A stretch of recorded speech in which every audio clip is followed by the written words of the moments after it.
गांव के किनारे फैले एक हरे भरे खेत में एक नन्हा मेंढक रहता था जिसका नाम था बिंदु। वह बड़ा ही चंचल, निडर और हंसमुख स्वभाव का था। उसका सारा दिन खेत के किनारे बने छोटे से गड्ढे में उछल कूद करते हुए बीतता और रात को वह अपने टर्र टर्र की आवाज से जैसे पूरे खेत को जीवन का संकेत देता। खेत के किसान उसे शुभ मानते थे और अक्सर कहते थे कि जहां बिंदु है वहां खेत में हरियाली बनी रहेगी। लेकिन उसी खेत के एक कोने में एक पुरानी झाड़ी थी जिसमें एक लंबा, काला, फुफकारता हुआ और बेहद चालाक सांप रहता था जिसका नाम था दुष्ट नाग। दुष्ट नाग को बिंदु की यह लोकप्रियता एक आंख नहीं भाती थी, क्योंकि जब भी वह किसी जीव को दबे पांव शिकार बनाने जाता, बिंदु की टर्राहट से वह चौकन्ना हो जाता और भाग खड़ा होता। यह बात दुष्ट नाग के अहंकार को ठेस पहुंचाती और उसने एक दिन तय कर लिया कि अब बिंदु को इस खेत से हमेशा के लिए हटाना ही होगा। एक गर्म दोपहर जब सूरज की तपिश से पूरा खेत जलने सा लगा था और बिंदु थककर एक पेड़ के नीचे सुस्ताने गया, तभी दुष्टनाग उस झाड़ी से धीरे धीरे रेंगता हुआ निकला। अपनी चालाक आंखों से चारों ओर देखा और अचानक बिजली की तरह झपटकर बिंदु को अपने फन से जकड़ लिया।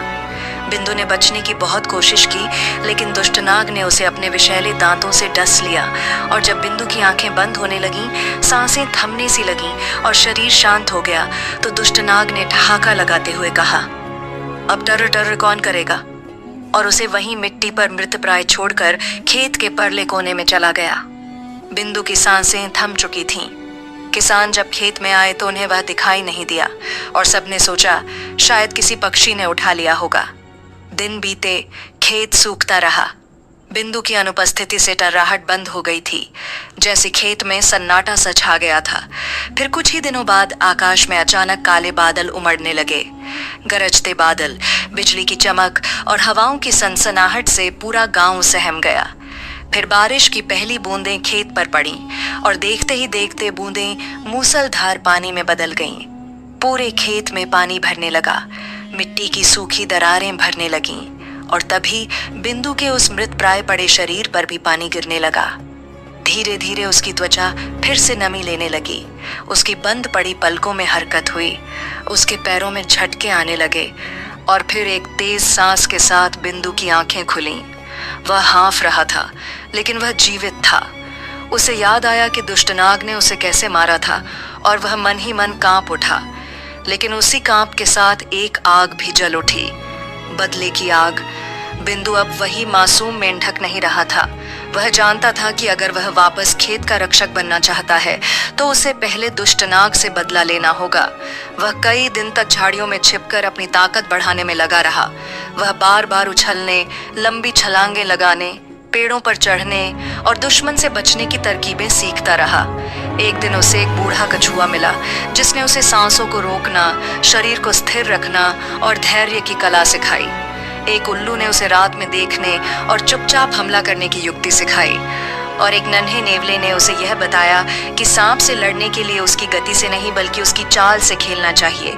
बिंदु ने सबक सीखे, खुद को तैयार किया और फिर एक रात जब चांद बादलों में छिपा हुआ था और खेत में अंधेरा फैला था, वह चुपके से उस झाड़ी की ओर बढ़ा जहां दुष्टनाग रहता था। वह जानता था कि सीधा हमला करना मूर्खता होगी, इसलिए उसने एक योजना बनाई। पहले वह खेत के उस हिस्से में गया जहां अक्सर चूहे आया करते थे। वहां उसने अपनी टर्राहट से ऐसी आवाजें निकाली जो चूहों को आकर्षित करती थीं। कुछ ही देर में वहां चूहे आने लगे और उछलने लगे। उनकी गंध से दुष्टनाग की नींद खुली। वह रेंगता हुआ बाहर आया और जैसे ही उसने चूहों की ओर रुख किया, बिंदु ने उसके रास्ते में एक लंबा बांस गिरा दिया जिससे उसका रास्ता रुक गया। इससे पहले कि वह संभल पाता, बिंदु ऊपर पेड़ से कूदकर उसके फन पर आ गिरा। दुष्टनाग झल्लाया, फुफकारा और इधर उधर फेंकने की कोशिश की, लेकिन बिंदु पहले जैसा नहीं रहा था। उसने अपनी पूरी ताकत और नई सीखी तकनीकों से दुष्टनाग की आंखों पर वार किया। उसकी पूंछ को झटकों से काटा और फिर अपने नुकीले दांतों से दुष्टनाग की गर्दन पर ऐसा वार किया कि वह तड़पता हुआ पीछे हटने लगा। तभी पेड़ के ऊपर से उल्लू झपटा और उसके फन पर वार किया। कछुआ सामने आया और जोर से धमकाया और नेवला पास के झाड़ी से दौड़ता हुआ आकर उसकी पूंछ पर झपट पड़ा। दुष्ट नाग चारों ओर से घिर चुका था, बुरी तरह घायल हो गया था। उसने एक लंबी फुफकार मारी और खेत छोड़कर जंगल की ओर भाग गया। बिंदु वहीं खड़ा रहा। सांसें तेज चल रही थीं, लेकिन आंखों में जीत की चमक थी।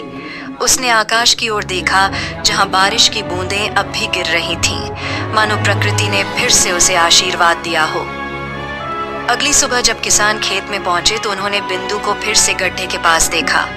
पहले तो उन्होंने सोचा, क्या यह सपना है?